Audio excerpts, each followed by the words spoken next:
Саламатсыздарбы, урматтуу кесиптештер. Кыргыз Республикасынын президенттин милдетин аткаруучу премьер-министр Садыр Нуркожоевич Жапаровдун катышуусундагы маалымат жыйынын ачык деп жарыялаймын. Уважаемые коллеги, представители средств массовой информации, мы начинаем пресс-конференцию с участием исполняющего обязанности президента Кыргызской Республики премьер-министра Садыра Нуркожоевича Жапарова. Анда кириш сөз Садыр Нуркожоевич сизге. Саламатсыздарбы, массалык маалыматтар каражаттарынын өкүлдөрү. Бүгүн ушу сиздер менен ачык суроо жоопторго пландадык элек. Бүгүн саат 2-ден баштап бир 6-7-лерге чейин бир 3-4 саат кенен кесир сүйлөшөбүз деп ойлодум элем, бирок тилекке каршы азыр жолдо келатып мага кабарлашты. Саат 4-тө Россиянын премьер-министри менен телефондук сүйлөшүү болот экен. Ошондуктан сиздерге 1,5 сааттык эле убакыт бөлүнүп калды. Бул мынакей ушу күтүлбөгөн окуя болуп калды. Болбосо мен сиздерден журналисттер үчүн дайыма эшигим ачык.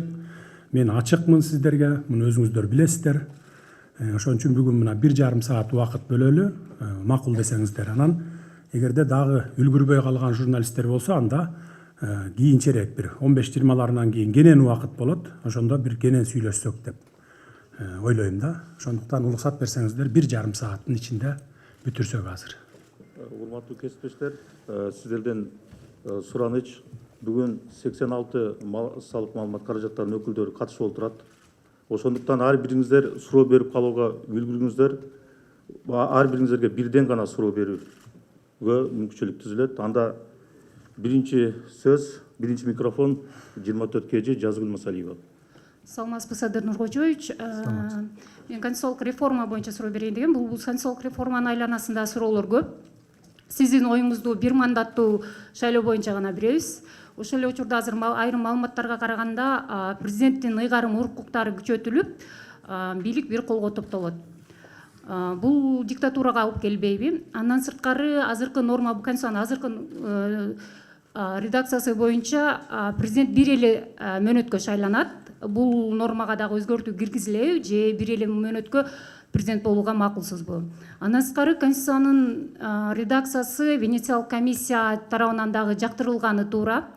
Эгерде ошондой эл аралык коомчулук тараптан жактырылбай калса, биз эл аралык коомчулуктун нараазычылыгына дуушар болбойбузбу? Рахмат сурооңузга. Конституциялык реформа боюнча бул жалгыз эле менин талабым эмес, бул элдин талабы. Анткени өткөн жолку элдин толкундоолору ошо партиялык системага каршы, анан бийликтин жүргүзүп жаткан саясатына каршы деп чыгышкан. Азыр конституциялык долбоор даярдалып жатат. Буну баягы адистер даярдап атат. Өкмөттөн бар, президенттин аппаратынан бар, коомчулуктан бар. Буну жакын арада парламентке алып чыгып беришет. Бул долбоорун гана берет. А парламентте кандай талкуулап, кандай конституцияны кабыл алат, аны парламент жана ошол коомчулук чечет дагы.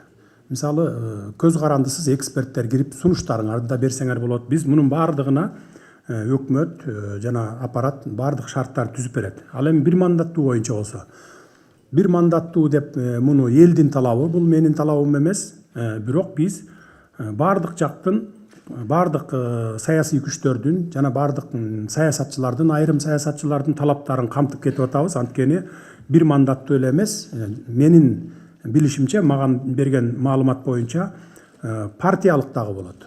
Азыр ошол долбоорунда 35 бир мандаттуу округ болсо, 55 партиялар менен келсин деп ушундай долбоорду жасап атышыптыр. Ошондо 90 депутат болсун деген ушундай сунуштар бар экен. Аны эми коомчулук өзүңүздөр көрөсүздөр, түз эфирден берилип турат. Мен ошону өзүм айтып атам. Менин сунушум бул. Бир дагы статьясын же болбосо жанакындай сунуштарды мындай элден жашырбай түз эфирден көргөзүп тургула деген сунушту айтып атам. Кудай буйрса муну убагында камсыз кылабыз. Анан эми диктатура болуп кетпейби, жаңы конституция кабыл алынса эле деген бул ойдон алысыраак болушуңуздар керек да. Муну мен так жана даана айтып коеюн. Кыргыз мамлекетинин жарандары, кыргызстандыктар 30 жылда мына 3-чү жолу революция жасаган эл. Именно ошо диктатуранын орнотпойлу, мыйзамсыздык, адилетсиздикти жок кылалы деп ошол алаң адилеттүү жашаганды каалаган эл кыргыз эли. Мына ошон үчүн мен боломбу, менден кийин башка эшмат келеби, ташмат келеби, кыргыз эли муну диктатурага жол бербесин. Өзүңүздөр 30 жылдан бери 3 жолу көрдүңүздөр. Анан кийин мен деле өзүм мен боломбу эртең же башка болобу, аны диктатура орнотоюн деген мен эгер Кудай буйруп болуп калсам, андай ниетим жок. Бизди билесиздер, мына 2 жолку революцияда диктатура орнотууга аракет кылгандар дагы болгон. Ошол эле мезгилде бийлик колуна тийгенден кийин саясатчыларды куугунтуктаган мезгилдер болгон, баягы буйрутма өлтүрүүлөр болгон, анан жана журналисттерди дагы бычактап кеткен учурлар болгон. Бул жолу мен бардыгына ошо суранып айтып аттым, саясий куугунтук болбосун деп ачык дагы айттым, муну көрдүңүздөр. Саясий куугунтуктарды журналисттердин бирөөнө дагы эч ким тийбесин, ар ким өзүнүн баягы ойлорун ачык жана айкын айтып турганга шарт түзүп берели деген талаптарды койдум. Мына бүгүн мындан ары да ошондой талаптар уланат. Эч кандай диктатура же болбосо бирөөнү куугунтуктоо болбойт. Второй микрофон Айдана Абдубаитова, Кактус Медиа. Даярдансын биринчи микрофон де-факто Амантур Мусагулов.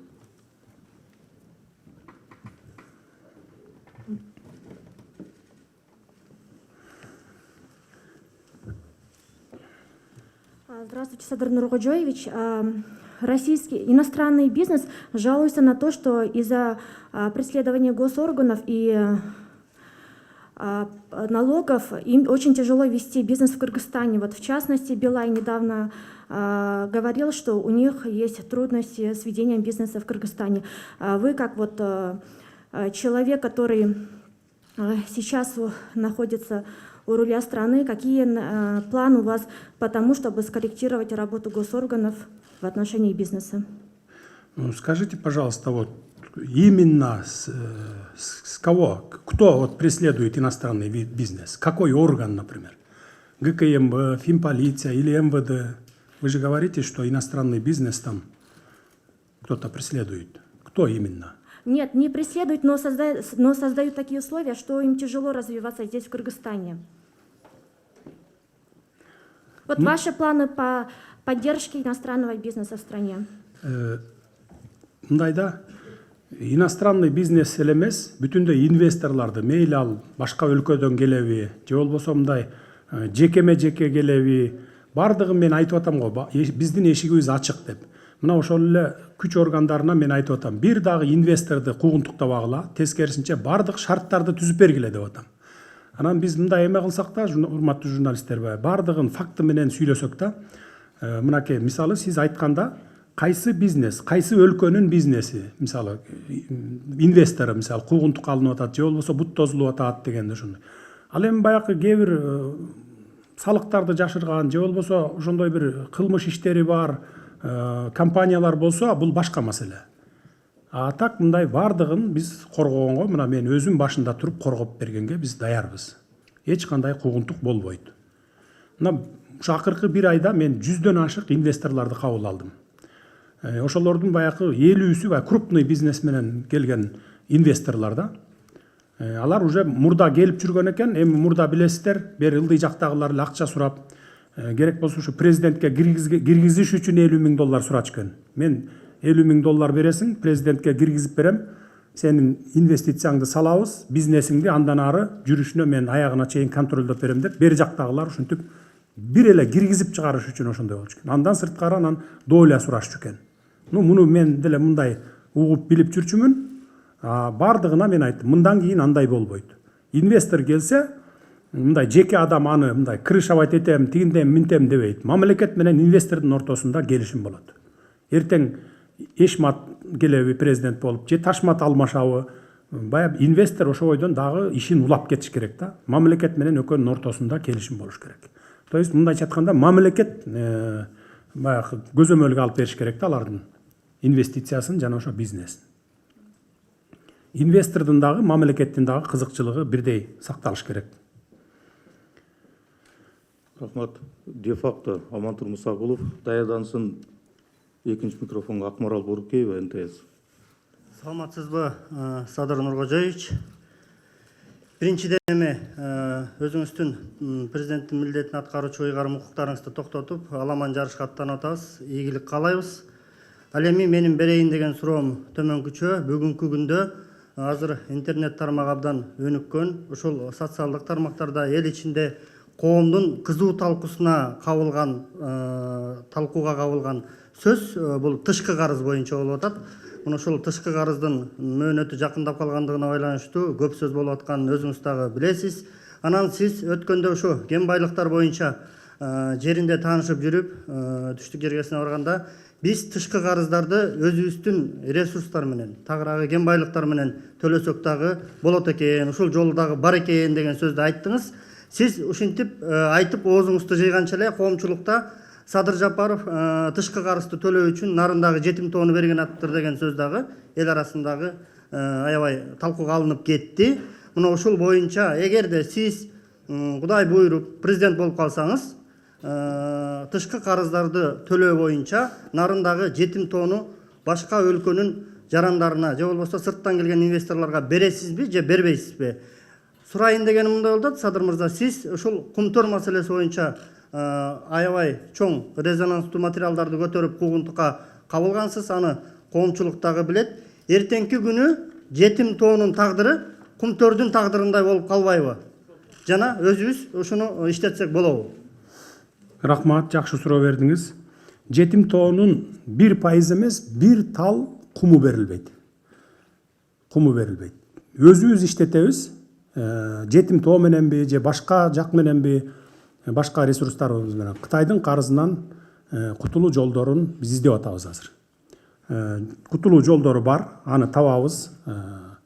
Чечилбеген маселе жок, аны да чечебиз. Мына жетим тоо боюнча бул ушак сөз, жетим тоону берет экен деп. Мен муну кумтөрдү жакшы эстетип кеттиңиз. Мындан 8 жыл мурда мен кумтөрдү алалы дегенде каршы чыгып, ошого бут тозуп, керек болсо бир эмес 2 жолу камалып чыктым. Мына эми 8 жыл өткөндөн кийин кап ошол мезгилде Садыр Жапаров туура айткан экен. Ошол мезгилде алып койсок, быйыл мамлекетибизге 15-16 миллиард доллар киреше алып келмек экен деп атасыздар мына. Айрым журналисттер бар, саясатчылар бар. Мына бүгүнкү күнгө чейин депутат болуп жүргөндөр дагы бар, ошол мезгилде каршы чыккан. Ошондуктан бул биз кумтөрдүн катасын жетим тоо болобу, же башка кен байлык болобу, биз кайталабашыбыз керек. Тарыхтан сабак алышыбыз керек.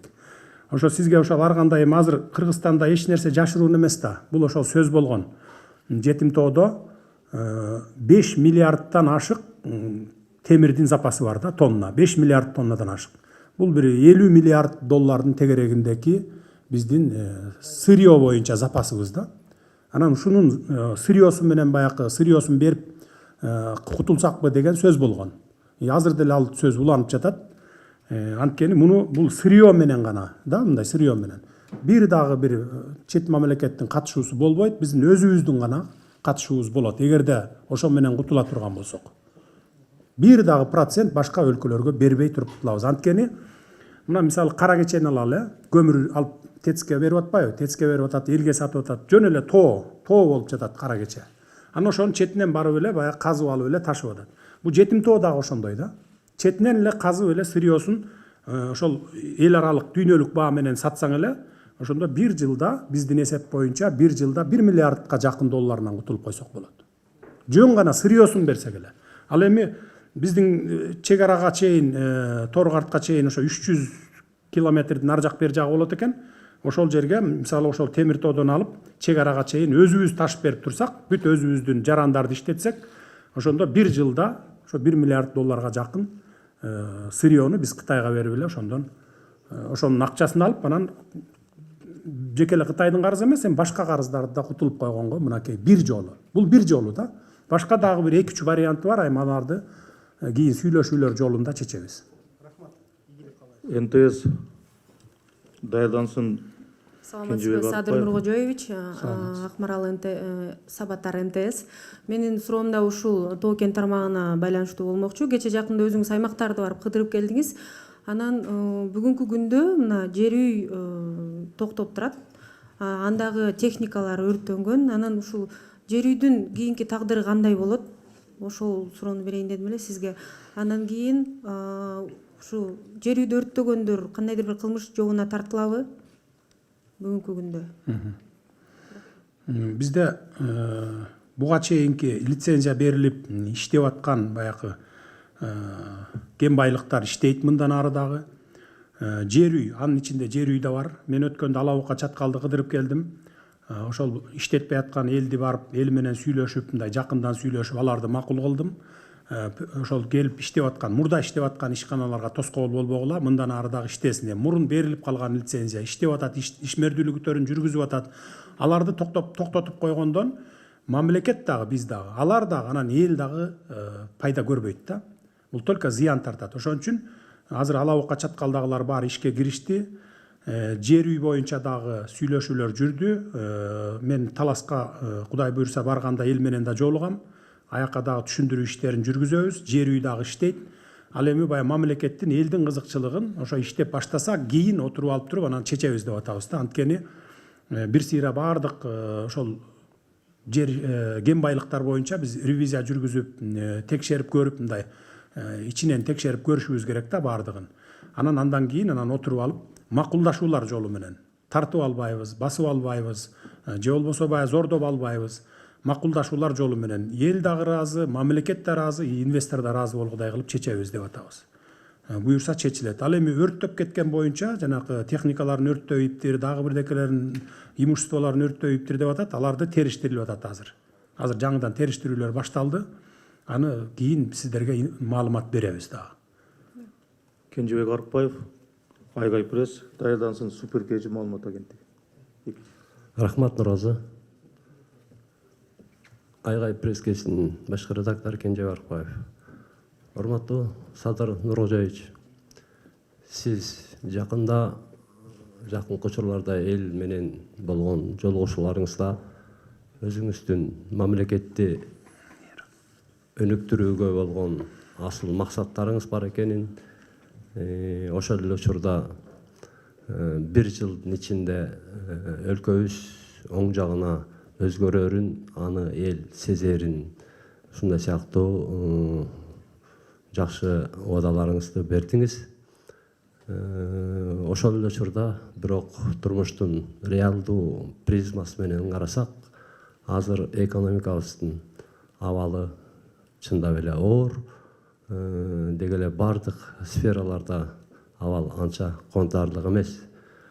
Мына ушундай кырдаалда сиз эгер чындап эле сиз айткан жанагы асыл тилектериңизди ишке ашырып, өзүңүздүн миссияңызды ырааттуу өтөсөңүз, анда сизге ким болбосо дагы бардык тараптан кандай алкоолор айтылса да жарашат. А эгерде андай болбой калса, коомчулуктун назарында кандай пикирлер күтүп турганын өзүңүз деле түшүнүп турган чыгарсыз. Ошондуктан сизге ийгилик. Ал эми мен сизге берейин деген суроом, 5 октябрда эл парламенттик шайлоонун ыплас өткөндүгүнө байланыштуу көтөрүлдү. Аянтка миңдеген адамдар чыкты. Алардын арасында сиз дагы эң биринчи алдыга акыйкатты, адилеттүүлүктү, калыстыкты коем деген пикирлериңизди байма-бай айтып жаттыңыз. Ошол эле учурда ошол аянтка чыккандардын арасынан саясий лидерлер дейинчи, айрымдары мамлекеттик жооптуу кызматтарга барып отурушту. Кээ кайбири сиздин алдыдагы президенттик шайлоо штабыңыздын бир олуттуу бөлүгүн жетектеп турган ниетте турат. Дагы бири болсо жакынкы учурларда сиз менен тандем түзүүгө үлгүрдү. Бирок ошолордун арасынан бир адам, жөнөкөй адам эмес, жаманбы, жакшыбы, мамлекетти башкарып, бийлигин тынч жол менен өткөрүп берген, өлкөбүзгө стратегиялык ири долбоорлорду киргизип, мамлекетибиздин түпкүлүгү үчүн жакшы бир нерсени бере турган долбоорлорду аяктаган адам өзүнүн жакын бир 2-3 кишиси менен азыр ошол апрель окуясында массалык башаламандыкты уюштурган деген кине коюлуп абакта турат. Анан айтайын дегеним сиз Сурооңуздарды кыска берсеңиздер. айтайын дегеним сиз буюрса мамлекеттин башчысы болом деген ниетте турган адам катары жана өзүңүз айткандай адилеттүүлүк менен акыйкатты, калыстыкты алдыга коем деген инсан катары ушул көрүнүшкө кандай карайт элеңиз? Рахмат. Рахмат, сурооңузга түшүндүм. Биз кыргыз мамлекети, кыргыз элинде жашаган адамдар, аз эле элбиз да. Анан баарыбыз бири-бирибизди жакшы тааныйбыз. Анан кыргызда жакшы сөз бар да, сураша келсең тууган чыгабыз дегендей эле. Мындай чырмалышып калганбыз да баарыбыз. Анан кийин ошондой болуп туруп, анан бири-бирибиз менен чабышып, бири-бирибизди куугунтуктап, улам бийлик алмашкан сайын эски бийликти куугунтуктаган. Бул туура эмес да. Сиз баягы түрмөгө камалгандар жөнүндө айтып атасыз, бирок апрель окуясы деп кеттиңиз да. Апрель окуясынын боюнча ким камалып жатат? Октябрь десеңиз ошончу. Анан эми алардын баары чыкпадыбы? Мына мисалы Курсан Асанов камалга деле алда үй камагына чыгыптыр. Мен мурда күнү массалык маалымат каражаттардан уктум. Андан башка камалгандар, жаш балдар камалган чыкты. Мен тескерисинче мына баардыгын айтып атам. Камабагыла эч кимди, куугунтуктабагыла деп атам. Бири-бирибиз менен баягы чабышып жүрүп мына 30 жылдан бери мамлекетибизди сазга батырыппыз. Эми андан көрөкчө саясатты таштайлы дагы экономика менен заниматься этели деп атам. Экономика менен убактыбызды ошого коротолу деп. Саясий куугунтук кылгандан, бирөөлөрдү камагандан, түрмөлөрдү толтургандан биз эч пайда таппайбыз. Муну мен адилетсиздикти, мыйзамсыздыкты бир эмес эки жолу камалып чыккан адам катары мен жакшы билем. Мен жон терим менен сезген адаммын. Ошон үчүн саясий куугунтук, же болбосо журналисттердин бир айткан сөзү үчүн куугунтук, же болбосо граждандардын бир айткан өзүнүн ачык оюн жазган үчүн куугунтук болбойт. Мурда мисалы Facebook'та ачык жазып койсо, кечирим суратып, үйүнө чейин барып, ушундай болуп атчу, туурабы? Эми мындан ары андай болбойт. Мен бардыгын айтып атам, андай кылбагыла. Ар ким өзүнүн оюн ачык айтсын деп. Эгерде чын айткан болсо, биз реакция жасайбыз. Сөзсүз түрдө териштиребиз. А эгерде калп айткан болсо, бир күн баягы резонанс болот, 2 күн резонанс болот. Анан калптын казаны кайнабайт дейт, бир 3 күн, 3-үнчү күнү уже ал калп экени билинип калат да. Мына акыркы 1 айда биз муну далай жолу мен башыман өткөрдүм. Мына менин сөздөрүмдү деле бурмалап, эптеп баягы бир тескери жагынан көргөзгөнгө аракет кылышты. Бирок бир 5-10 күн мындай пиар болуп туруп, катуу пиар болуп туруп, андан кийин эле анан коомчулук азыр баягы 21-кылымда баары тең билет. Баягы саясатты жакшы түшүнүү деңгээлдери өсүп калган, жаштардын, элдин дегендей. Мына ошон үчүн биз тараптан, бийлик тараптан куугунтук болбойт мындан кийин. Бир адам жөнүндө сураган. Суперкейжи. Бир адам. Атын айтсаңыз, мен аны. Алмазбек Шаршенович. Ал эми бул баягы Азиз Батукаев боюнча камалбады беле. Андан кийин Кой Таш окуясы боюнча да кылмыш иши бар экен. Анан мен муну оюмду айтканмын, өзүңүздөр билесиздер. Колдон келсе үй камагына чыгарып койсок, анан ошол жерден сотко барып, сотто күнөөлүү болсо, башка иштер боюнча анан ошол жерден акталып чыкса деген оюмду айткам. Бирок бу соттор, прокурорлор ошону күнөөлөп аткандарды мен мисалы мындай кыл, сен тигиндей кыл деп айта албайт экем да. Эгерде менин колумда болсо, менин толук укугум боло турган болсо, эртең үй камагына чыгарып коет элем мен. Бирок эми азыр андай кылып үй камагына чыгар деп мен сотторго же прокурорлорго тапшырма берип ушундай кыла турган болсом, дагы айтып чыгасыңар да, жазып чыгасыңар да. Мына диктатура кылып атат, бийликти узурпация кылып алды деп эчтеке боло электе жазып чыктыңыздар айрымдарыңыздар. Анан дагы ошондой болуп кетпесин деп эле мен баягы сактанып турам да. Аныңызга кошулам, бирок деген мен ал башка жумуш. Биз башында айтканбыз, бирден гана суроо деп сиздерге эскертилген. Экинчи микрофон Суперкейжи. Саламатсызбы, Садыр Нуркожоевич, Жылдыз Жускенбаева, Суперкейжи. Өлкөдө эпидемиологиялык абал курчууда, ага карабастан сиз аймактарды кыдырып жатасыз, ал жака элдер чогулууда, айрымдар бул аракетиңизди шайлоого карата даярдык деп баалашууда. Бул боюнча пикириңиз кандай? Мен аймактарды кыдырганда мен түштүк жергесин кыдырып келдим. Баткен, Ош, Жалал Абад. Анткени ушул башаламандыкты пайдаланып, улуттар аралык жаңжал чыгарбый күчтөр пайда болду. Андан сырткары ушу чек арада жаңжал чыгарабыз деген күчтөр да пайда болду да. Бул бүгүнкү COVID-19-дан да коркунучтуу нерсе. эгерде ошол улут аралык жаңжал чыгып кетсе, анда COVID-19 биякта эле калып калат да. Ошон үчүн биз кайсынысы коркунучтуу болсо, ошол ишти жасашыбыз керек. Мен ошол ишти жасаш максатында баягы профилактика жүргүзүп келейин деп эл менен жолуктум. Көзмө көз жолуктум. Эми баягы СМИ аркылуу деле жолугуп айтсак болот эле кайрылууну. Бирок ал СМИ аркылуу кайрылганыбыз 10 жолу кайрылдык буга чейин мен. Башынан биринчи күндөн баштап кайрылып келатам. Бирок ал эффект бербейт экен баягы. Көзмө көз отуруп, анан ошолордун диаспоралары менен жолугуп мындай жабык эшик артында сүйлөшкөнүң бул эффект берет экен да. Мен ошон үчүн ошо түштүктү кыдырып келдим. А түндүк тарапты мен кыдырган жокмун. Нарынга болсо биз чогулушту пландаштырган эмес элек. Менин бараарымды угуп алыптыр дагы, элдер чогулуп алыптыр. Чогулуп алып анан ызы чуу салып, баарыбыз жолугабыз, эмне үчүн тиги жабык эшик артында сүйлөшөт деген ушундай бир талаптарды койгон экен. Анан мен өзүм ошол жерден буйрук бердим. Эшикке чыгаргыла, эшиктен жолугалы баарын деп залдан. Мына башка түндүктүн башка региондорун кыдырган жокмун. А мен түштүккө только ошол максатта гана барып келдим. Рахмат. Fox Media Данияр Үсөров, даярдасын BBC. Саламатсыздарбы? Урматтуу кесиптештер, урматтуу Садыр Нуркожоевич. Fox Media Данияр Үсөров, сизге мындай суроом бар да, чек ара маселеси боюнча. Жакында Ош, Жалал Абад, Баткен облустарына сапарыңыз менен бардыңыз. Ошол жерден белгилүү болгондой, чек ара маселеси, чек ара кызматы мындан ары Улуттук коопсуздук мамлекеттик комитетине карай турган болуптур. Эгерде Улуттук коопсуздук мамлекеттик комитетине карай турган болсо, ушул чек араны делимитациялоо жана демаркациялоо маселеси чечилишинде кепилдик барбы же жокпу? Ушул суроону берейин дедим эле, анан да мүмкүн болсо экинчи суроону берип коеюн.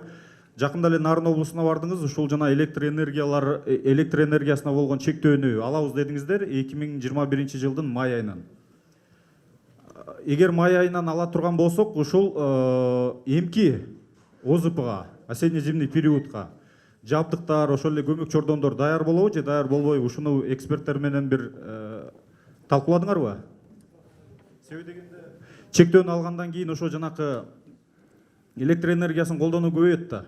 Мындайча айтканда, күч келет ошол эле жана көмөк чордондорго, лептерге. Рахмат. Рахмат. Бул чек ара маселесин улуттук коопсуздук кызматына берүү боюнча чечимди кабыл алдык.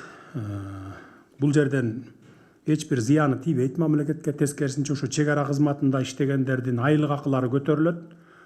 Бул ушу 2-2,5 миллиард сомдун тегереги болот экен. Ал акчаларды дагы биз булактарын таптык. Ошондуктан ушундай чечимге келдик. Анткени биздин СНГ өлкөлөрүнүн дээрлик баардыгында чек ара кызматы ошо улуттук коопсуздук кызматынын курамында турат экен. Мурда эле турчу, ошол илгертен бери, Союз мезгилинен бери ошол өзгөрүлгөн эмес да. Чек ара маселеси Кудай буйрса чечилет деп ойлоп атам. Мына 30 жылдан бери чечилбей келе жатпайбы азыр? Талаш тартыштар болот. Ошону коңшу өлкөлөрдүн айтымында биздин Кыргызстандын бийлик тарабынан созулуп келатат экен да, баягы чечилчү маселелер. Ошондуктан биз көпкө созбой тез аранын ичинде чечкенге аракет кылалы деп ушундай чечимге келдик. Кудай буйрса чечилет. Электроэнергия боюнча биз адистер менен кеңештик, эксперттер менен талдадык өзүбүзчө. Чектөөнү алып салалы деген чечимге келсек деле болот экен азырчы. Бирок көпчүлүгү баягы эл, эгерде алып салсак, эл азыр электроэнергияны үнөмдөш үчүн, чектен ашып кетпеш үчүн көмүр колдонуп атат да. Эгерде алып салсак, анда көмүрдү колдонбой калат дагы, анда аябай күч келет экен дагы, трансформаторлор атылып, жарылып, анан кыштын күнү ошо катастрофа болуп кетет деген бир чечимге келип, ошо менен быйыл кышта токтотуп калдык. Майдан баштап, май-июндардан баштап алсак болот экен чектөөнү. Буга чейин Эркин Асрандиев, мурунку вице-премьер-министр, сиз менен эмне үчүн кызматташуудан баш тартканын ачык айтып жазган. Бул сиздин эжекеңиз Райгүл Жапаровага байланыштуу болгонда, бул боюнча да комментарий берип кетсеңиз. Рахмат. Рахмат. Геосаясат боюнча биз адистер менен, аксакалдар менен, баары менен кеңешип иш алып барып атабыз. Жаңылбай, жазбай иш алып барууга аракет кылабыз. Эркин Асрандиев боюнча болсо, мен муну ошол таанучу эмесмин. Баягы вице-премьер-министр болуп иштегенин дагы билген эмесмин. Жаңы биз биринчи күндө бийликке келген күндөн баштап мен ошол вицелердин немелерин алдым, резюмелерин. Алып анан биринчи ушуну же болбосо жанакы азыркы Минэкономика Санжар мырзаны ушул экөөнүн бирөөнү биринчи вицеликке сунуштаган. Сунуштаганда бул өзү баш тартыптыр. Андан кийин Санжар мырза да баш тартыптыр. Андан кийин анан үчүнчү жолу Артем Новиков макулдугун берген экен, бирок мен өзүм сүйлөшкөн эмес элем, ушу аппарат сүйлөшүп анан биринчи вицени Артем жетектеп калды. Биринчи вице Артем барып калды. А бул Эркин Асырандиевдин жазган сөзүн окудум. Эжем боюнча жазган экен, банкты жетектеген, анан баягындай акчаларды чыгарып кеткен, андай мындай депчи. Бул өзү толук маалыматы жок, баягы мага оппонент катары жүргөн саясатчы экенин билдим ошол убакта. Мунун баардыгы менин эжекем боюнча саясий заказ болгон. Мунун баардыгынын ишин кылмыш иши жашыруунда эмес, ачкан заказ менен ачкан кылмыш иши. Барып таанышып көрсөңүздөр болот. Эгерде сиздерди кызыктырса, мен өзүм деле ошо копияларын алып сиздерге толук берсем болот. Ошол жерден анан көрөсүздөр да. Баягы мурдакы саясий бийлик. Мен эми 8 жыл, 10 жылдан бери куугунтуктабадыбы. Мен эле эмес, бүтүндөй бир туугандарымды, үй бүлөмдү, жакын досторумду куугунтуктады, кызматтан алды. Бардыгы кээ бирөө качып чет өлкөлөрдө жүрүштү. Так эле ошондой сыяктуу мына менин бир тууган эжем да ошондой болгон да. А бул Асырандиев ошол банкты баягы жоюлган кезде банкка неме болгон турбайбы, жана консерватор деп коебу, консерватор болгон экен да. Анан ошондо ошол баягы козголгон кылмыш ишин окуп алып эле баягы биринчи жазганга эле обычно баягы эл дагы ишене берет го, жамандап жазса эле ишене берет, анан кийин баягы чындык чыгат, убакыт өтөт, чындык чыккандан кийин анан кайра мындай турбайбы деп калат да. Сиз дагы ошондой ойлоп атасыз болушуңуз керек да. Элдик медиа, андан кийин Марва ТВ. Элдик медиа порталынан Баисова Жылдыз, саламатсызбы, урматтуу Садыр Нуркожоевич. Райым Матраимов боюнча чечимди мен кабыл алдым дедиңиз эле. Ошондо сиз сотторго чалдырыппы же айттырып Матраимовду камабагыла деген болосуз да. Эгерде андай болсо, көз карандысыз сот системасы эмне болот? Жок, сиз жаңыласыз. Райым Матраимовдун иши сотко жете элек. Муну улуттук коопсуздук кызматы алып келип жапкан. Улуттук коопсуздук кызматы алып келип жапкандан кийин эле маган кабар беришти. Мына кармап келдик, бияка жаптык, камаган атабыз деп. Анан ушу бир 6-7 саат бою сүйлөшүүлөр жүрүптүр. Муну камап койгондо биз мамлекетке бир тыйын акча алып келе албайт элек. Ошондон анан биз мен саясий чечим кабыл сурандым. Мен сурандым улуттук коопсуздук кызматынын төрагасынан, муну камап койгон менен эмне пайда дедик. 6-7 саат ошондой совещание өттү бизде. Анан кийин бул өзү дагы ачыгын айтты, мени камап койгон менен эч нерсе келбейт, андан көрө мен ошол баягы мамлекеттен алганымды же болбосо баягы мыйзамсыз байыган мүлктөрүмдүн баарын, акчамдын баарын Кыргызстанга кайра алып келип киргизип берейин деп ушундай сурангандан кийин ушундай саясий чечимди кабыл алдык биз. Буга чейин 10 жыл, 15 жылдан бери деле биздин тарыхыбызда болуп келатпайбы? Камап койдук, мына саясатчылардын көбү камалды, 100га жакыны камалды, майда чүйдөсү менен кош эсептегенде. Бирок бир тыйын акча кайра кустубу? Кускан жок да. Мына Атамбаев боюнча эле алалы, Атамбаев жана анын тегерегиндегилер боюнча 2 жылдан бери камакта жатат. Бир мүлкү мамлекетке бүгүн мына могу мүлкүн алдык же бир 5 сом төктүрүп алдык деген жок да. 2 жылдан бери биз миллиардтарды колдонуп, мамлекеттин, ошо сиз менен биздин акчаларыбыз, карапайым калктын акчасы, бюджеттин акчасы. Ошо менен биз багып келатабыз бүгүн. Мына мындан ары дагы багабыз. Анан келгиле мындай бир иштин көзүн билип, көзүн көрүп турсаң ушул туура багытта кетет деп, көзүн көрүп турсаң ошол багыт менен кетели. Бул менин чечимим, бул Кыргызстанда биринчи эле жолу болуп аткан жок да. Дүйнөлүк практикада колдонулуп аткан, башка мамлекеттер колдонуп аткан бул практика. Камап койгондо эмне пайда? Мамлекетке чыгым келет. Андан көрөкчө кустуралы, бардыгын алалы дегендей.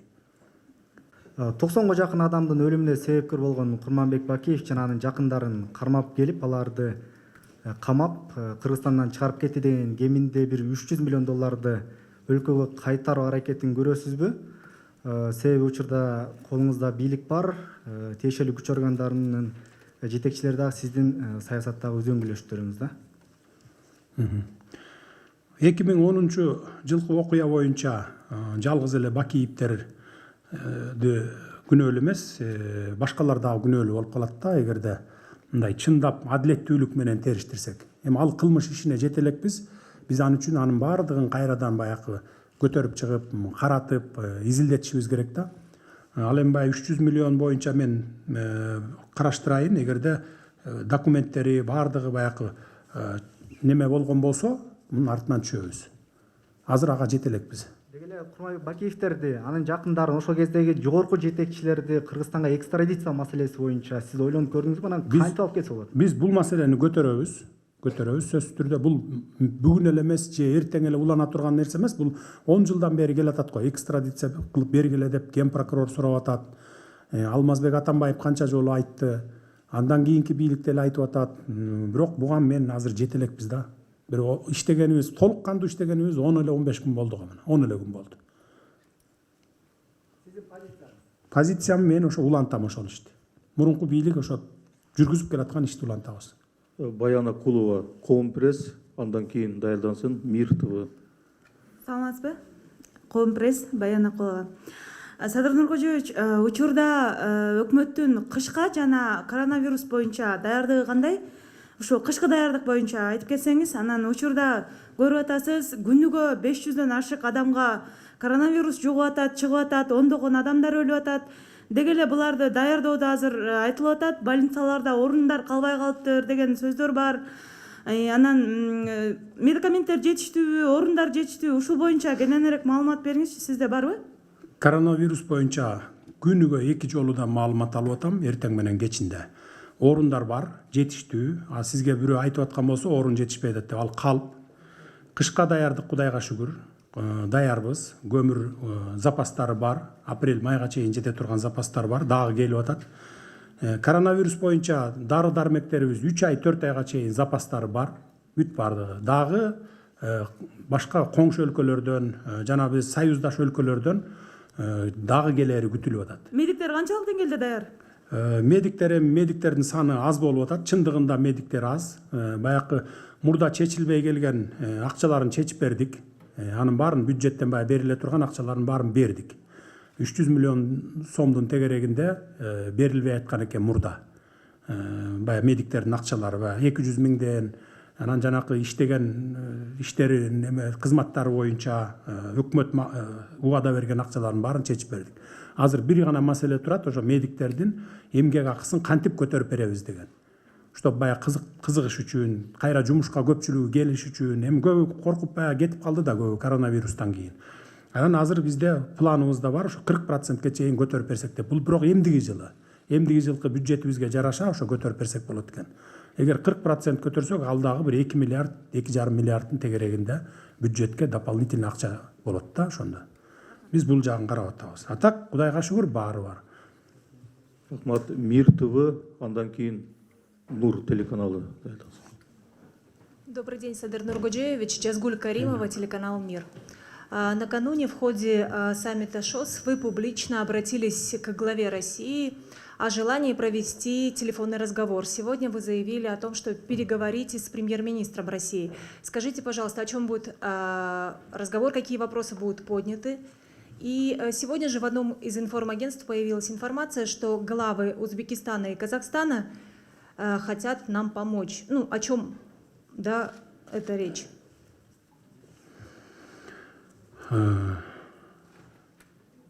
Бүгүн Россиянын премьер-министри Мишустин, жолдош Мишустин менен болот. Сөз ал жерде эми айтыла турган маселелер бар, коомго айтылбай турган да маселелер бар. Ошол маселелер боюнча болмокчу сөздөр. Муну кийин угасыздар да. О 100 миллионах помощи будет речь или нет? Бул боюнча буга чейин да болгон. Бул мага жеткен маалыматтар боюнча бул маселе чечилген. Бул маселе боюнча сөз болбойт. Рахмат. Нур ТВ, андан кийин Говори ТВ. Нур ТВ Каныбек Темиров, саламатсызбы? Садыр Нуркожоевич, мынакей тоо кен тармагындагы көптөгөн ишканалар азыр токтоп калганда, сиз азыр айтып атасыз жанданды депчи. Бирок мына ушул токтоп калганы бюджетке өтө ири чоң чыгымдарды алып келгени бул маалым. Анан жумушсуздар дагы отурат ошондо иштегендер. ушундан улам ушул ишканаларды кайра жандандыруу боюнча кандай аракеттер көрүлүп жатат жана коопсуздук маселеси кандай болуп атат? Анткени себеби айрым жерлерде кандайдыр бир топтун опузасы менен эле токтоп калгандар бар. Мына сиз азыр айттыңыз, түштүк жергесине барып келдим, алар иш жанданды деди, бирок эч бир жер иштеген эмес. Билбейсизби, билбейм.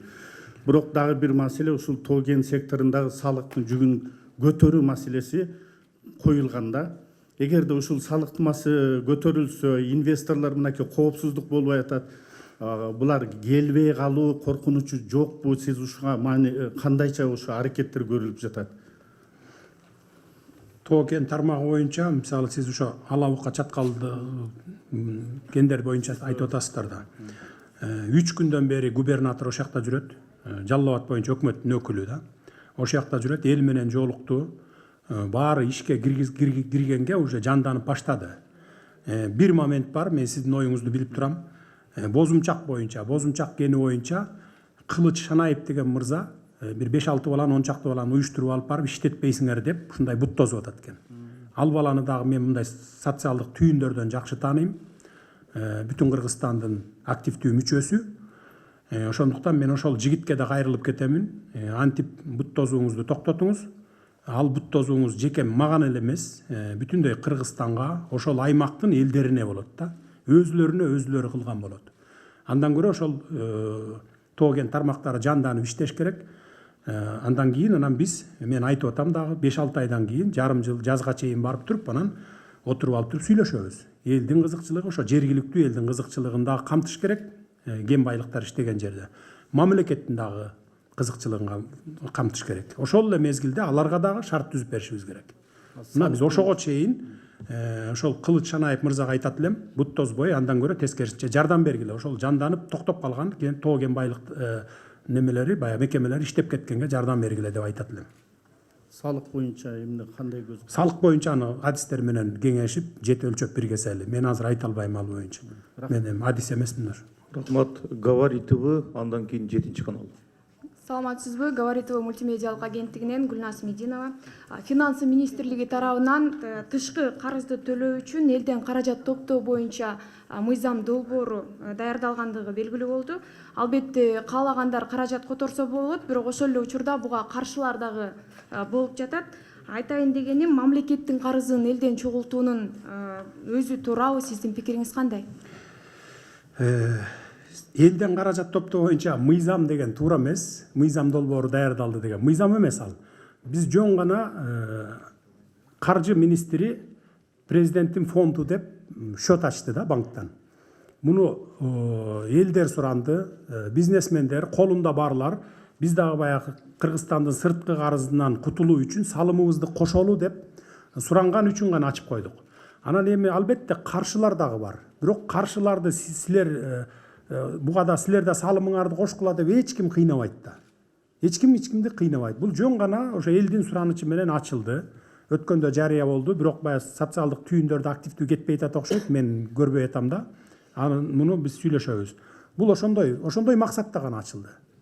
Эч кимди кыйнабайт. Анан ошол жардам бергилериңер келгендер болсо, жиниңерди келтирбей эле койсоңор болот. Жардам берчүлөр бар да, эми элдин баары бирдей эмес да. Байлар бар, орто байлар бар, бизнесмендер бар, колунан келген мигранттар бар. Россия, Казакстан, Америка, Европада жүргөндөр. Мына ушулар үчүн гана ачылды. Ким өзүнүн баягы бити менен, өзүнүн немеси менен, каалоосу менен эгер жардам бере турган болсо деп. Биз муну ачпайт элек. Жөн гана ошол социалдык түйүндөрдө, анан мындай кайрылууларда ооз эки, кат түрүндө кайрылуулар бизге аябай көп келип түшүп атат да. Ошон үчүн анан ачып койдук. Мына каалагандар жардам берсе боло берет. 7 канал, андан кийин Вести кечи. Саламатсызбы, Садыр Нуркожоевич, 7 канал, Айжигит Матраимов. Сиз бир ай мурда жарыялаган экономикалык мунапыска айрым саясатчылар, саясий серепчилер толук кандуу ишке ашпайт деген таризде пикирлерин айтышкан. Сиз өзүңүз ойлогондой жыйынтык берип жатабы? Рахмат. Кудай буюрса, мыйзам иштелип чыккан, ал азыр бүгүнкү күндө жогорку кеңештин кароосунан өтүп атат. Эгерде жаңылышпасам бүгүн өтөт болуш керек, толук кандуу 3 окуудан өтүп, мага келсе кол коюп коюп анан кетем. Бул боюнча экономикалык мунапыс боюнча мыйзам эртең бирси күндөн баштап күчүнө кирет. Анан мен ойлойм, бул ийгиликтүү ишке ашат. Ийгиликтүү ишке ашат деп ойлойм. Азыр пока мыйзам жок эле, мен аттарын атабай эле коеюн, жана бир айым суроо берди эле, ушу Райым Матраимов боюнча ошого кошумча кылып айтып коеюн. Бул Райым Матраимов төбөсү көрүнгөн гана адам болгон үчүн ушунчалык резонанс болуп атат. Төбөсү көрүнгөнү да бар, көрүнбөгөнү да бар башка саясатчылар дагы. Азыр кийин ушул айдынбы же кварталдын жыйынтыгы менен болобу, укук коргоо органдары жалпы элге коомчулукка отчетун берет. Ошондо көрөсүздөр да. Бул боюнча өзүлөрүнүн каалоосу менен келип баягы күнөөсүн билген адамдар өзүлөрү мына деп бул боюнча баягы мамлекеттен уурдаганын кайтарып аткан учурлар бар азыр. Пожалуйста, Вести Кейджи. Здравствуйте, Садыр Нургоджоевич. Медина Купсалдаева, Вести Кейджи. У меня следующий вопрос. Если в ходе борьбы с коррупцией выявится причастность Сооронбая Жээнбекова, будет ли он лишен статуса экс-президента и привлечен к ответственности? Бул сурооңуз боюнча эгерде аны чындап эле оор кылмыштарга эгерде катыштыгы болсо, анда баардыгы мыйзам чегинде жооп берилет да. Мыйзам чегинде карайбыз. Азырынча андай эч кандай кылмышы жок. Рахмат. Назар Ньюс, андан кийин Факты Кейджи. Мага деле берип койсоң болот эле. Нургожоевич, ден соолуктарыңыз жакшыбы? Жакшы, Кудайга шүгүр. Садыр Нургожоевич, мен Райымбек Матраимов тууралуу суроо берейин деген, бирок сиз Райымбек Матраимовдон башка кишиге кылмыш козголобу деген суроого өзүңүз азыр эле жооп берип койдуңуз. Менин сизге суроом бул өтө оор да, бирок кимдир бирөө үчүн мен үчүн аябай оор. Садыр Нургожоевич, саясаттын баары кара жерге кирсин, бирок бир акыркы учурда Кыргызстанда кырдаал аябай оор. Аны ак көз, кара көздүн баары эле түшүнүп турса керек. Россия Федерациясынын президенти Путиндин көз карашынан карасак, кыргызда силер аман эле болгула дегендей таризде калтырып атат. Албетте мамлекеттин акыркы 10 жылдагы урашына сиздин такыр тешиңиз жок. Бирок бул суроону берүү мен үчүн өтө оор. Бирок бул суроону беришим керек сизге. Сиздин оюңузча Кыргызстандын келечеги барбы? Бар. Кудай буйрса баардыгы жакшы болот, Кыргызстандын келечеги бар. Ишиңизге ийгилик. Рахмат. Факты Кейджи, андан кийин сон буюрса сизге. Садыр Нургожоевич. Факты Кейджи, Тилек Рыскулов. Мен бере турган суроом, Кыргызстан акыркы жылдары экономикалык кризиске кептелди. Ушу экономикадан чыгыш үчүн көмүскө экономиканы чыгаруу боюнча кандай иштери жүрүүдө? Ошол көмүскөгө кетишине себепчи болгон салык кызматында жана бажы кызматында кандай реформа жүргүзөм деген ойлоруңуз бар? Көмүскө экономиканы биз ачыкка чыгарганга баардык күчүбүздү жумшап атабыз. Баардык министрликтерге баягы онлайн закуп боюнча 3 айдын ичинде киргизгиле деген тапшырманы бергем. Бүгүнкү күнгө чейин болгону жана фонд госком имущество гана киргизиптир. Калгандары ошол коррупциялык элементтер өзлөрүнүн баягы пайдасына түшүп аткандыгына байланыштуу киргизбей келатыптыр. Азыр дагы 2 айлык мөөнөтү калды. Муну Кудай буйрса киргизип бүтөбүз. Андан сырткары салык кызматтары боюнча фискализацияга киргизгиле деп, фискализация жүргүзөбүз деп кечээ күнү мына кечээ ушул убакта мен тапшырма берип келгем. Бул боюнча кечээ күнү иш башталды. Бул деген сөз ошо көмүскө экономиканы ачыкка чыгарып, мурда бир 10% гана көргөзүп жүргөн болсо, эгерде ушул системаны киргизсек 100%га чейин жетебиз, көргөзөбүз. Буга кичине убакыт керек болот экен. Мунун баарын бир күндө же болбосо бир айда эле жасап бүтө албайт экенсиң да. Буга убакыттар керек экен. 2 ай, 3 ай деген убакыттар. Кудай буйрса көмүскө экономиканы бардыгын ачыкка чыгарганга күч аракетибизди жумшайбыз толук. Рахмат, ийгилик. Сонбу Кадырова, андан кийин 5-чи канал. Арбаңыз, ден соолуктарыңыз жакшыбы? Жакшы. Сиз өмүр бою калыстыкты, адилдикти чын ниетиңиз менен издеп келгендигиңиз үчүн жараткан сиз тарапта болду. Жаратканым колдосун. Сизди жаратканым колдоп, элдин башына ишеничтүү жетекчи болуп бересиз деп мен ишенем. Биздин өлкөдө сиз келгенден кийин люстрация маселеси көп каралып атат. Люстрация маселеси эң биринчи Кыргыздын идеологиясы кайнап турган массалык маалымат каражаттарынан башталыш керек. Башкача айтканда, КТР телеканалынан. КТР телеканалы билем сиз нааразы болуп, ушул жактан көп чыкпай калган видеолоруңуз бар. Бул жерге сиз чыгууга зар болуп жүргөн күндөр болгон. Мына ошол учурда иштеген журналисттер орун алып 20 жылдап, 30 жылдап ушул жер атасынан калгандай болуп басып алгандар бар. Мына ошол тазалануу эң биринчи КТР каналынан башталышы керек деп ойлойм.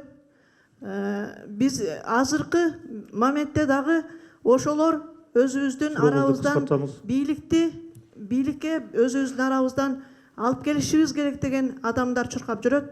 Мен ага каршымын. Сырттан телекомпаниянын ишин жакшы билген менеджер, кайраттуу, реформатор адам келиши керек. Мен сизден ушуну суранар элем, ушуну контролдоп коюшуңузду сизден көптөн көп суранам. Рахмат. Сырткары мен сизге могу китепти бул китеп сиздин кыйналып, кысталып жүргөн кездеги өтө баалуу китеп деп ойлойм. Буга мындан кийин көп китептер чыгышы мүмкүн. Мындан кийин көптөгөн ырлар жазылышы мүмкүн сизге. Бирок ушул китептин ичиндеги ой тилектер ишке ашып кеткендигине өтө кубанычтуумун. Мунун ичинде менин дагы сизге арнаган ырым бар. Ошол ырды кайра окуудан мен тажабаймын. Сизге ишиңизге ийгилик, бар болуңуз, ар дайым элдин башында элге ата болуп жүрө бериңиз. Сизди кыргыз эли бел тутат. Рахмат. Рахмат, урматтуу журналисттер. Иллюстрация деселе, биз дайыма бир нерсени түшүнөбүз да. Камаш керек, куугунтукташ керек, антиш керек, минтиш керек депчи. Камоо жолу менен биз иллюстрация кыла албайбыз да. Аны менен маселе чечилбейт. Биз ошон үчүн конституциялык реформаларга барып атабыз. Башкаруу системасын өзгөртөлү деп атабыз. Бир эле КТРда эмес, бардык мамлекеттик структураларда өзгөрүүлөргө баралы деп атабыз. Мына Кудай буйрса, жаңы конституция кабыл алынса, жаңы өкмөт түзүлсө, жаңы структуралар түзүлсө, министрликтер, андан сырткары ушу мына сиздердин КТРда дагы ошондо баягы иллюстрация кылып, бардыгын жаңылаганга сиздерде мүмкүнчүлүк түзүлөт. Кандай жол менен? Мисалы, КТРКда мында 30 жылдан бери 1000 тегерегинде адам иштеп келатасыздар, КТРКда. Бирок ошол эле мезгилде мына акыркы 15 жыл дебейин, бир 10 жылдан бери КТРКны көп киши көрбөй калган да. Мамлекеттер баягы мындай сыртынан карап коет да көрбөйт. 1000 адам иштеген КТРК. Бюджеттен миллиарддаган сомдорду колдоносуздар, аласыздар, коротосуздар. Ошол эле мезгилде мисалы НТС каналын алалы. 30-40 адам иштейт. 5-чи каналды алалы. Жаңы телевидениялар пайда болгон Next TV, New TV деген, Регион 7-чи канал деген мисалы. Ошолордо 40-50 эле адам иштейт, бирок КТРК берген каналдарда эле программаларды берет да, передачаларды. Элдин көпчүлүгү бөлүгү ошолорду көрөт да.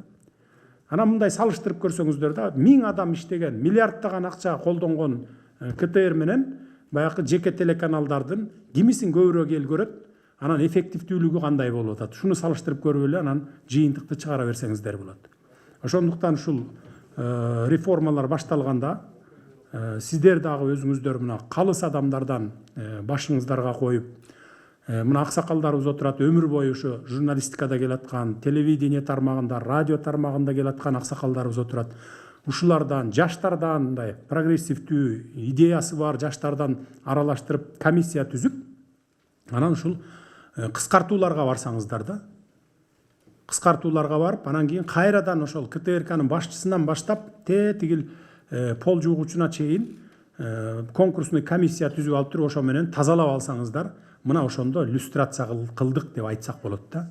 Тынчтык жолу менен, бир мындай бирөөнү куугунтуктап, камоо жолу менен эмес. Мен дагы бир жолу айтайын. Камоо жолу менен биз көп нерсени чече албайбыз.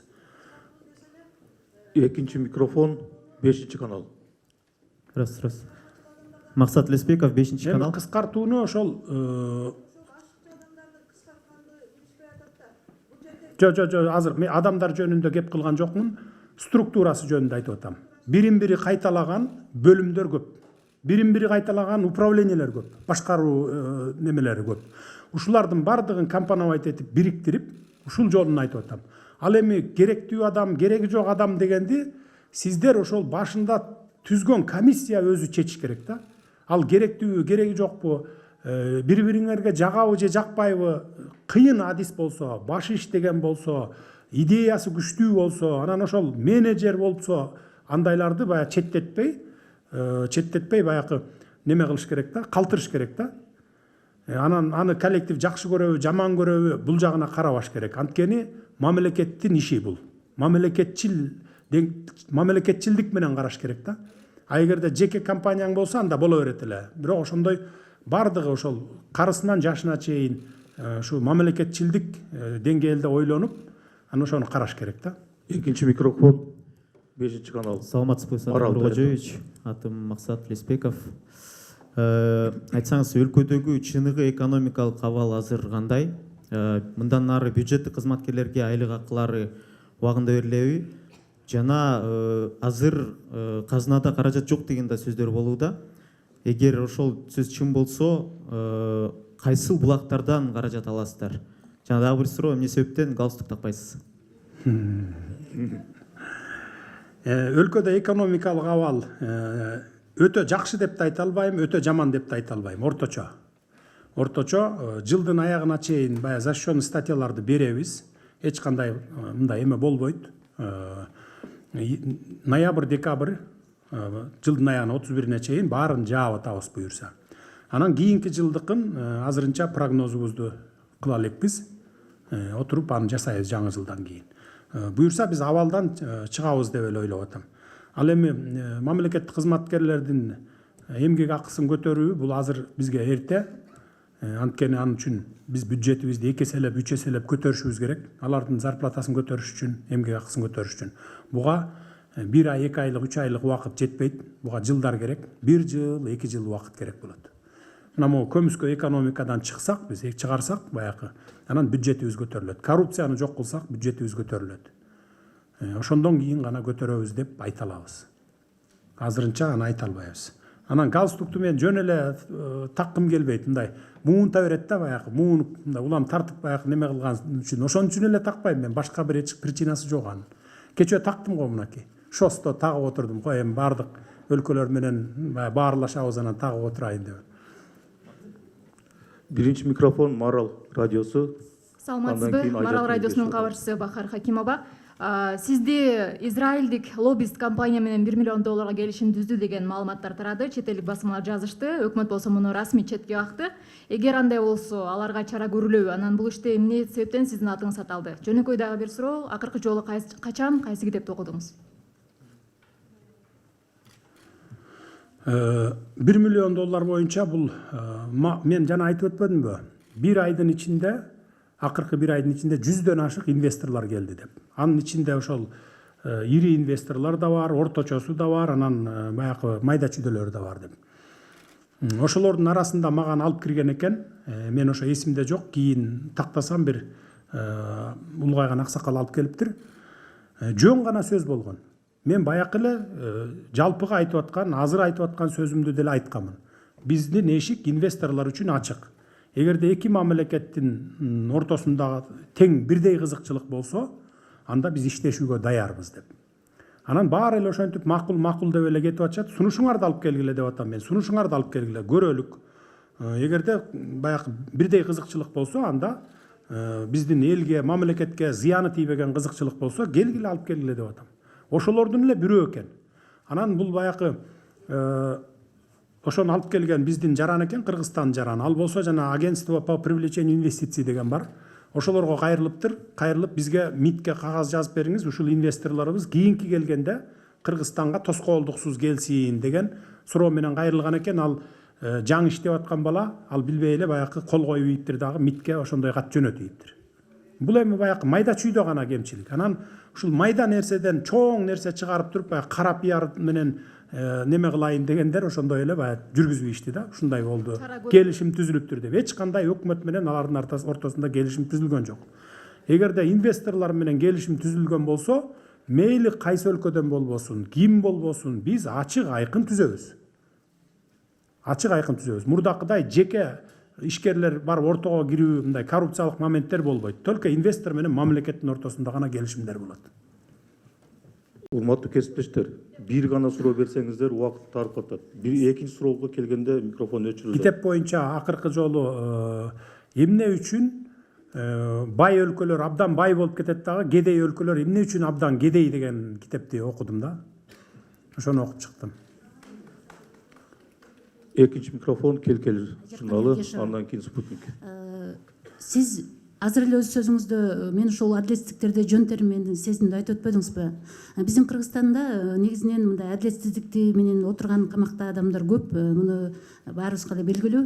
Ошондой жакын эле ошол адамдарга бир үмүт берилгиле да, ырайым берүү тууралуу жаңы президенттин милдетин аткаруучу тарабынан ырайым берүү тууралуу кандайдыр бир эмелер болот деп, иш чаралар болот деп. Бирок кайра эле ошол эле учурда кайра эле бул ырайым берүүгө президенттин милдетин аткаруучунун укугу жок деп да айтып чыгышты да.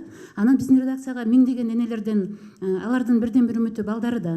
Ал бала кандай болбосун алар үчүн эң жакшы адам. Ошолордон каттар келип, биз жөн эле үмүттөндүкпү, бул жөн эле алаксытуубу, эч кандай ырайым берүү болбойбу, бул кишинин укугу жокпу, биз бул улубузга абдан ушул адилетсиздикти жон тери менен сезген адам катары ишендик эле, бул кандай болот деген суроолор келип түштү да. Мен ошолордун энелердин атынан ошол эне катары ошолордун абалын сезип, ошол суроону бергенге атайын келдим эле. Рахмат. Рахмат. Ооба, адилетсиздикти мен жон терим менен көрдүм, сездим. Аны өзүңүздөр деле билесиздер. Мына мен биринчи камалган кезде баягы 2012-жыл болчу. Анан жана эжем жөнүндө сөз болуп кетти, ошол эсиме түшүп айта кетейин дедим. 6 айбы 7 ай жаткандан кийин го дейм. Баягы соодалашуулар болуп атты да эми. Билесиздер да, камап алып соодалашат, бийлик ушундай кылат. Анан мен такыр болбой койгондон кийин, баягы позицияман кайтпай койгондон кийин бир тууган эжемди, жана чет өлкөдө жүрөт деп аткан эжемди алып барып туруп СИЗО 1ге камап койду. Анын эч кандай күнөөсү жок, колу да жок кагазда. Алып барып камап койду дагы, бир жумадан кийин мага келди СИЗОго. Бийлик кишилерин жиберди. Болду эми позициясынан кайтсын, биз эртең чыгаралы, мына бир тууган эжең да чыгат, барып сүйлөш бийлик менен түн ичинде жолуктуруп мындай шарт түзүп берели, жолугуп сүйлөш дегенде мен болбой койдум. Ошентип эжем 21 күн жатты СИЗО 1де. 2013-жылдын жаз айы болуш керек эле. 21 күндөн кийин кайра ошол эле камаган эле сот кайра өзү чыгарып койду. 21 күндөн кийин мына ушундай окуялар өткөн да. Мен ошонун бардыгын жон терим менен сезген үчүн бүгүн эч кимди куугунтуктабагыла деп дайыма мен ошону буйрук берип атам. Өзүм көзөмөлгө алып атам. Бир дагы журналист болобу же башка болобу куугунтук албагыла деп. Ырайым берүү боюнча бул президенттин милдетин аткаруучунун толук укугу бар. Президенттин милдетин аткаруучу деп айтып турган эле сөз жетиштүү го деп ойлойм. Кудай буюрса ырайым беребиз. Анткени мен уже түрмөдө отурганда ушу 3 жыл аралыгында жөнөкөй эл менен, карапайым элдин балдары менен олтурдум. 100гө жакын баланын ошол жактан чыгып кетишине жардам бердим. Адилетсиз, подставить этип камап коет деп коебуз го, ошондой болгон, мыйзамсыз отурган, анан кийин ушундай майда чүйдө эле бирдеке менен отурган, далай тагдыры талкаланып калган жаш балдарга мен жардам бердим.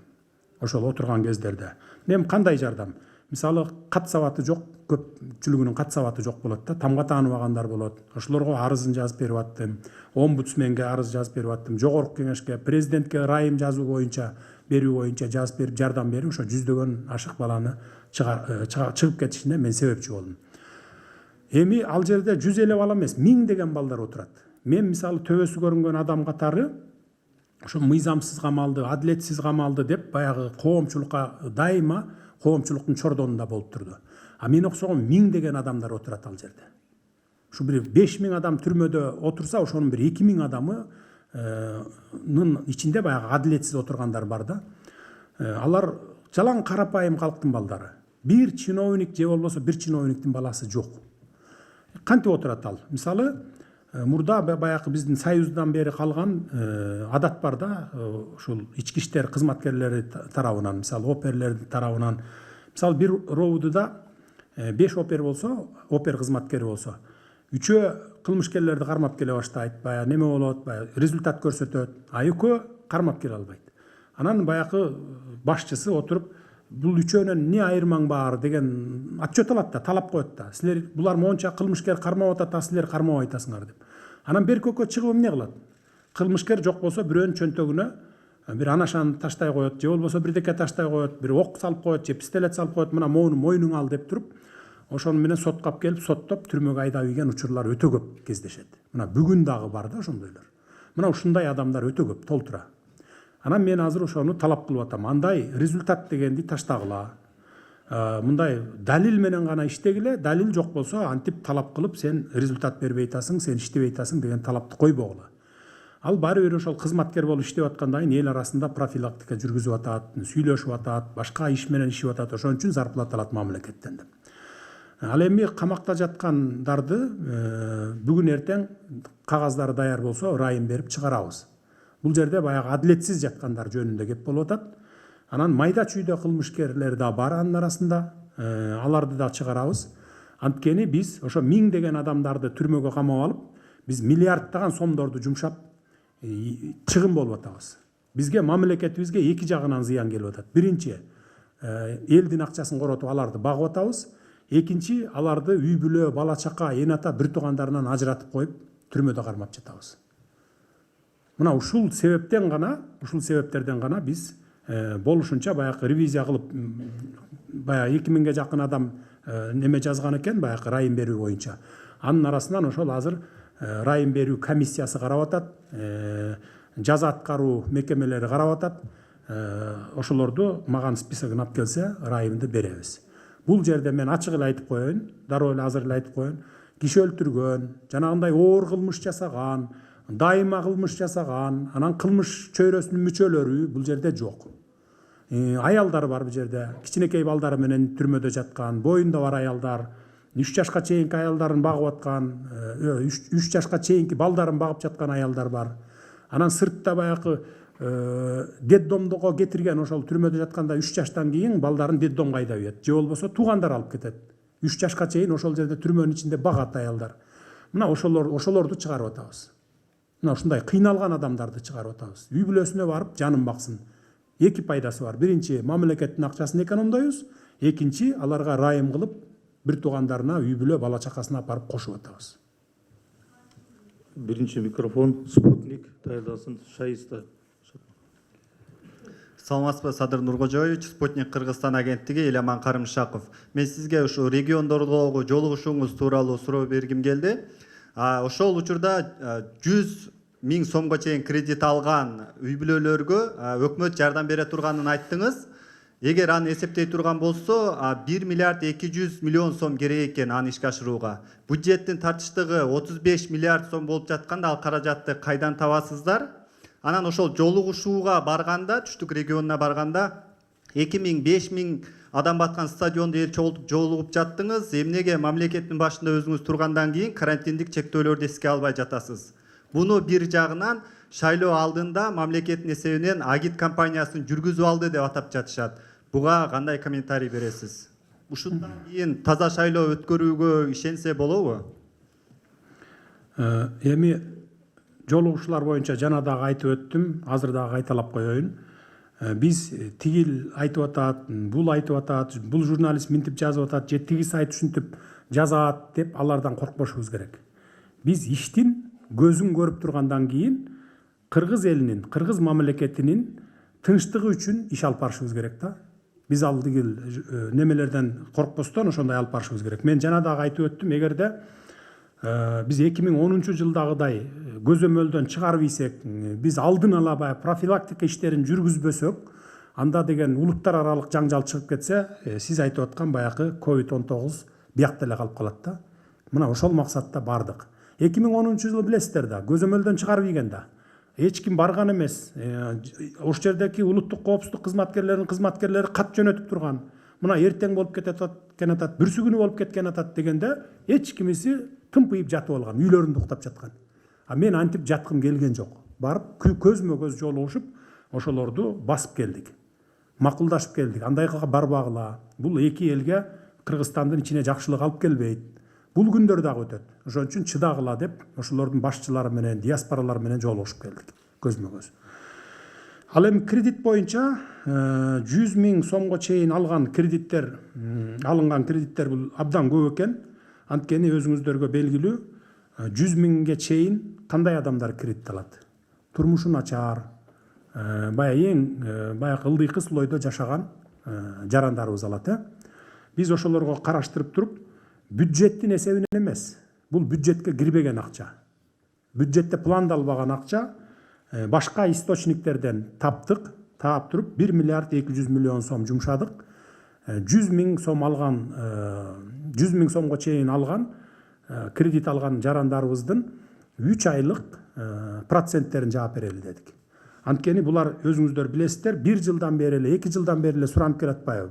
Даже андан дагы ар жактан бери суранып келатат. Андан сырткары могул март айынан баштап пандемия башталганда ишсиз туруп калышты көбү.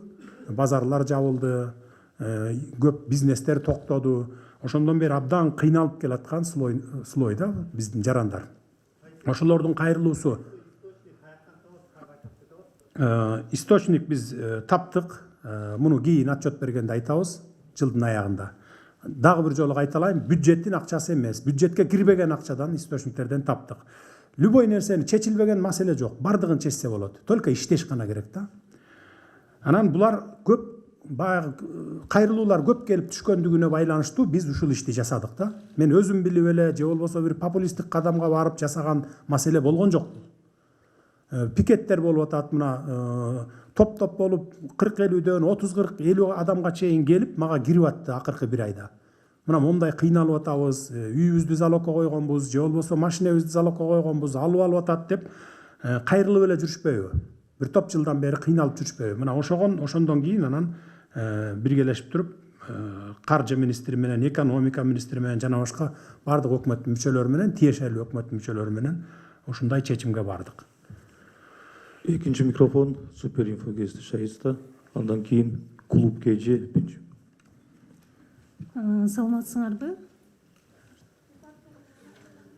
Супер ТВ, Шаиста Шатманова, Садыр Нуркожоевич, сизге мындай суроо бар. Эгемендүү Кыргызстандын 30 жылдык тарыхында ажоолор ажыдарга айланып кетет деген бир мындай кызыктуу хикая жүрөт биздин коомчулукта. Анан ошо ажыдарга айланып кетүүнүн негизги көрсөткүчү катары, негизги десем ошо көрсөткүчтөрдүн бири катары да азаттыкты ажоолор айтып баштайт, туура эмес маалымат таратып баштады депчи. Сиздин өлкө башчылыгына келгениңизге бир ай убакыт болду. Сиз дагы ошол салтты кыйгап өткөн жоксуз. Анан чочулоо жокпу сизде? Мындай ажыдарга айланып баратам или айланып кетейм деген иммунитет барбы ошого? Ажыдарга айланбайбыз. Буга мен өзүм ишенем.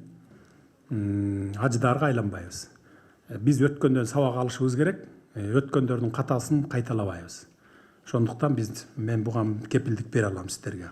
Ал эми азаттык боюнча болсо, мен азаттыкты ушу акыркы 8 жылдан бери бардык чыгармаларын, бар чыгарылыштарын тынбай угуп келгенмин. Түрмөдө жатканда дагы ошол эртең мененки 1-чи, 2-чи, 3-чү чыгарылышын, кечкисин тынбай укчу элем да. Акыркы бир ай ошо укканга убакытым жетпей калды эле. Анан өткөндө бир жума, 2 жума мурун азаттык ушинтип жамандап атат дегенден анан отуруп алып уктум. Атайы убакыт бөлүп алып уктум. Чындап эле баягы менин сөзүмдү, сүйлөгөн сөзүмдү, менин оюм башкача мындай толук жеткире албай калган оюмду бурмалап берип аткан дагы моменттер бар экен. Ошон үчүн мен азаттыктан суранат элем. Андай кылбаңыздар. Эгерде мындай бир толук менин оюмду бергиңиздер келсе, мен дайыма ачыкмын. Телефондон болсо дагы сиздерге мына менде эшигим дайыма ачык. Дайыма суроолоруңуздарга жооп берем. Түшүнбөй аткан маселелер болсо, менин өзүм жеке оюмду түшүндүрүп бергенге менин эшигим дайыма ачык сиздерге. Урматтуу журналисттер, бүгүнкү жыйынга келип бергениңиздер үчүн чоң ыраазычылык билдиребиз. Менин эшигим сиздер үчүн дайыма ачык. Анан дагы бир жолу, акыркы жолу кайталап кетем. Маалыматтарды мындай так маалыматтарды жеткизип турасыздар деп ишенемин. Эгерде кандайдыр бир кара пиарлар пайда болуп, ушундай маалымат, массалык маалымат майданында пайда болсо, өкмөттүн иши боюнча, президенттин иши боюнча, же болбосо ошо кандидаттардын мен жөнүндө болсо, дароо мага чыксаңыздар болот. Менин эшигим дайыма ачык. Сиздер үчүн мен ачыкмын. Мен жашыра турган эч нерсем жок сиздерге, жалпы коомчулукка, баарын болгондой айтып турамын. Чоң рахмат, кийинки жолугушканга чейин саламатта болуңуздар. Рахмат, баардыгыңызга.